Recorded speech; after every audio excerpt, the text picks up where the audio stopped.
অয়ন ঘৰত নাথাকোঁতে দেউতাকে কৰিলে বিয়া। কান্দি কান্দি শোকত ভাগি পৰিছে পুত্ৰ অয়নে।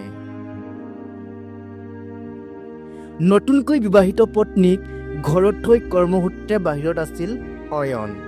দৰাচলতে কৰ্মসূত্ৰে বাহিৰত থকা অয়নে ঘৰৰ পৰা লাভ কৰে এটা হঠাৎ ফোন কল। ফোন কলটো ৰিচিভ কৰি লৰালৰিকৈ ঘৰলৈ ঘূৰি আহে অয়নে।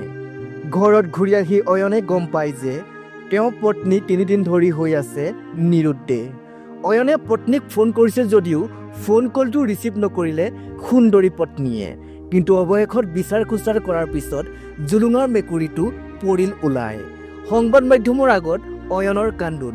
মোৰ দেউতাই মোৰ পত্নীক পলুৱাই লৈ গ'ল। হয়, ঠিকেই শুনিছে। নিজ পিতৃয়ে নিজৰ বোৱাৰীৰ প্ৰেমত পৰি পুত্ৰ নথকা অৱস্থাত বোৱাৰীক পলুৱাই লৈ যায়। এই নিৰ্লজ্জ ঘটনাটো সংঘটিত হৈছে উত্তৰ প্ৰদেশত।